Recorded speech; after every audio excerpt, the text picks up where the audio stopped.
Good morning, fam. How are y'all doing today on this beautiful Sunday morning? I hope that you are doing well and that you are being a busy worker bee.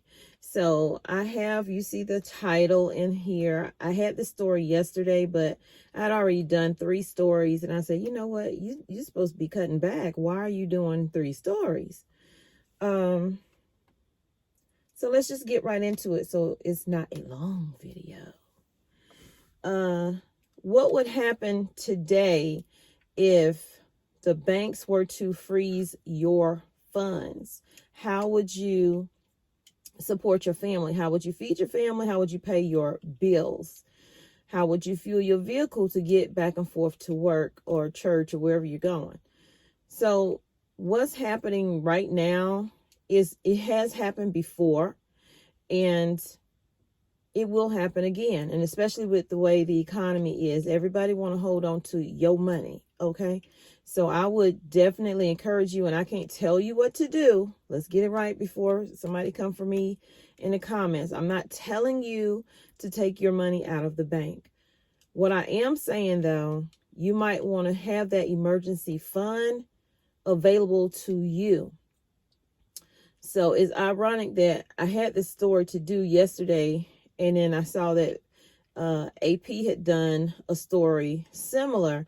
His wasn't in the same location as the one that I have, but nonetheless, it shows you that this does happen, that they can hold your money hostage. Rather, you might as well say they're holding your money hostage.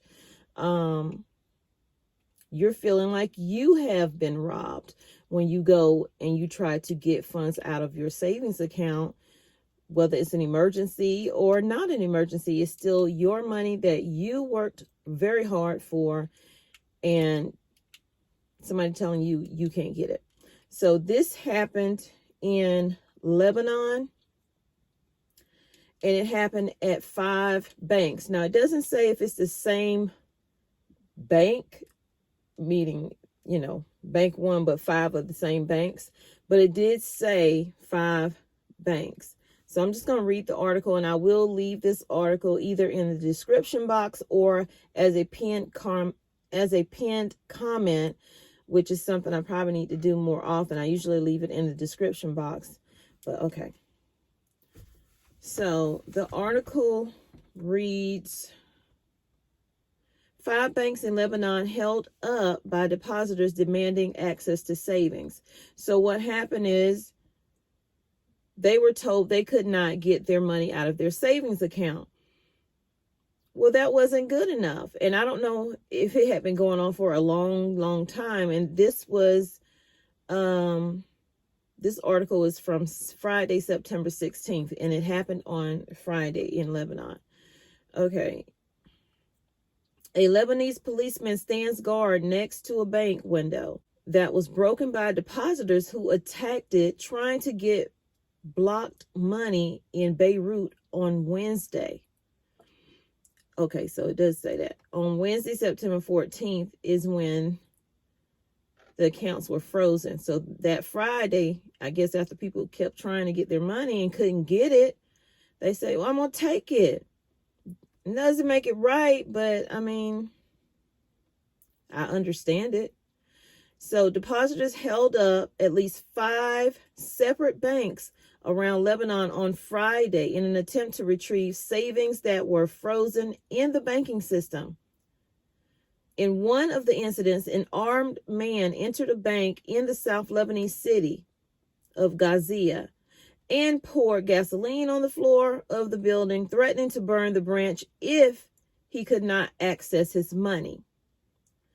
I mean, that is serious.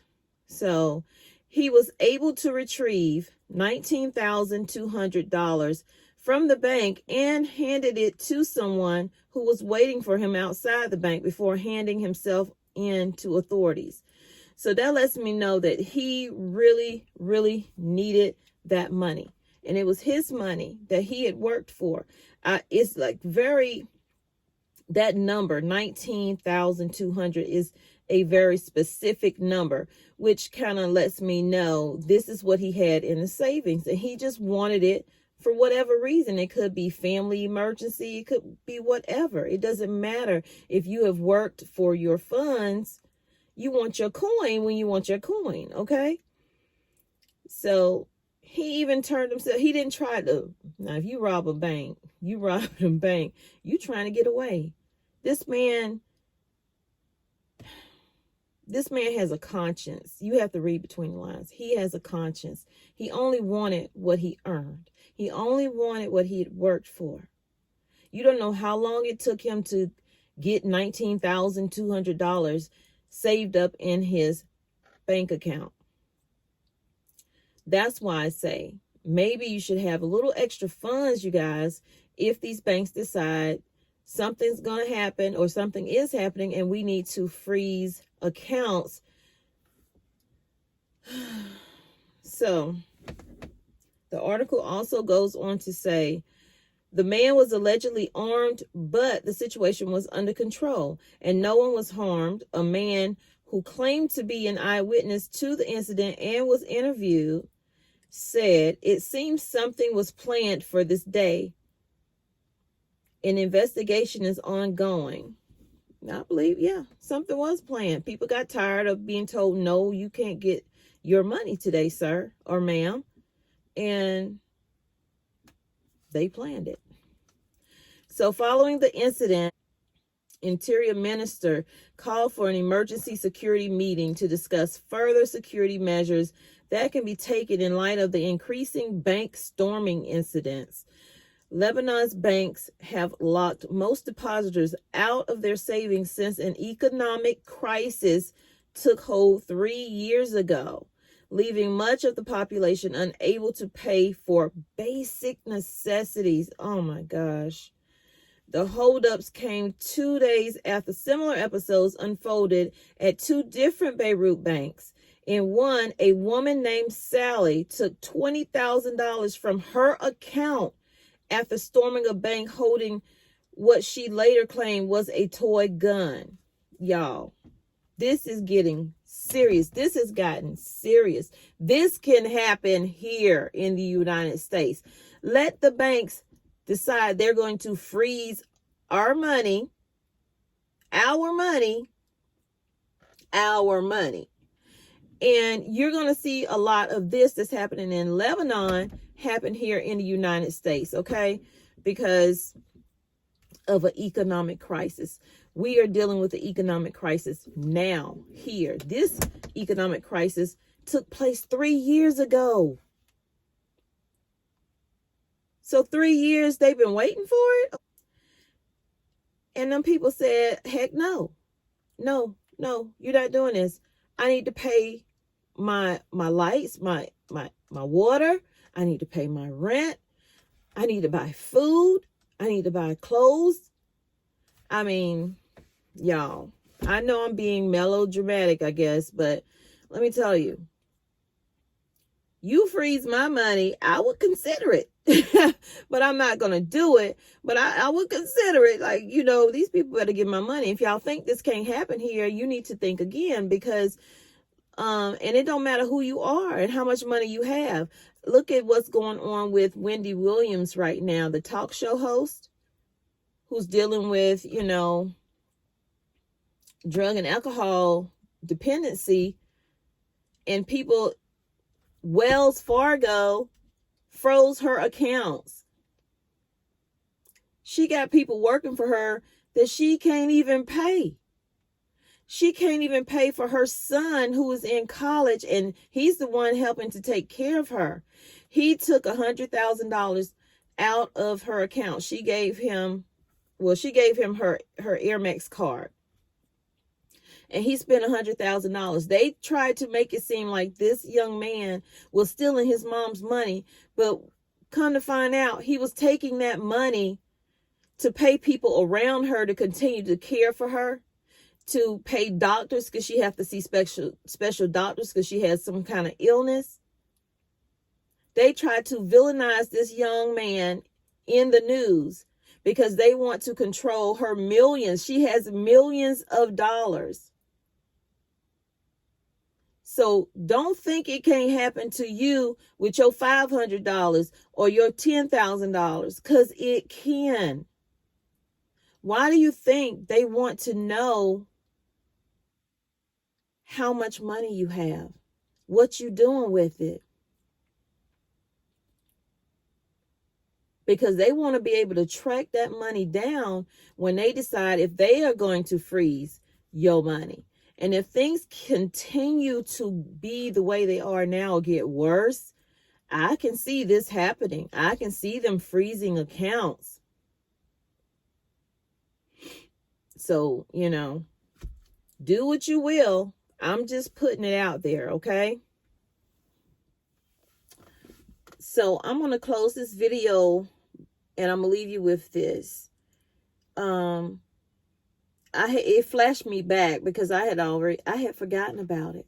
But do you remember the trucker protest that was taking place in Canada, in Ottawa? Do you remember how they got those truckers to leave the protest? Because it had been days, if not weeks, that they were there. And they froze their accounts. They threatened to freeze their accounts, and they froze their accounts. So I'm going to leave this clip in here, but I'm going to leave the link also in the comment section if you want to go check it out. But it is happening in Lebanon right now. And I've heard of some stories here in the United States. It hasn't been like multiple people. It's been like little here and there. It's happening though. And it happened in Ottawa. So I'm not telling you what to do. Again, I'm not doing that. So please don't come for me in the comments. But you're telling us to take our money out of the bank. Well, I'm not telling you that. I'm just giving you a story. What you do with the story is your concern. Okay? I can only do what I can do for my home, and you can only do what you can do for your home. So don't shoot the messenger, okay? Now, as we've been discussing this morning, it is the financial provisions of this Emergencies Act that are particularly concerning to many. The federal government is saying banks have already started to freeze the accounts of people involved in the protests, and they are warning there will be dire financial consequences to come. Exactly what we heard from the Deputy Prime Minister and Finance Minister yesterday. We know that financial institutions are already moving to restrict access to both cash and cryptocurrency. That's another big thing here that we're watching as well. So the RCMP have been sharing information with these financial institutions on the protesters, their supporters, the organizers here, trying to sort of starve off or choke off access to money, which of course has now been funding this for some 3 weeks. And the government has cited terrorist fundraising laws, now directing financial institutions to target people who have perhaps donated. You were talking about that with David as well, that it's a little murky here, exactly how this is going to be applied to some people. Chrystia Freeland yesterday not saying how many accounts have been frozen, not saying whose accounts have been frozen, but certainly the threat is there looming for people who have been involved with all of this. We also know that some of these crowdfunding sites, such as GoFundMe, are going to have to register with FinTrack, which is the government's financial intelligence unit. If your truck is being used in these protests, your corporate accounts will be frozen. The insurance on your vehicle will be suspended. The consequences are real, and they will bite. It is time for you to go home. And let me also be clear that we will have zero tolerance for the establishment of new blockades or occupations. It's very difficult for them to get access to bank accounts, to have a credit card, for example, which of course is pretty difficult to live this day and age without those sorts of things. Let me leave you with this, but before I do, y'all, please give this video a thumbs up. It is free. Subscribe to the channel if you have not, because like I'm saying, I see you in my analytics and I know you're watching. So if you're watching and you keep coming back, you might as well go ahead on and be a part of this TCH family over here on Tommy's Carolina Homestead. pray, plan, prep, plan, plan. And I love you, but God truly loves you more. He created only one you. You be you, and I'll be me, and we'll be blessed together. So y'all take care. Have a great Sunday. And I do have a video for later today, I think.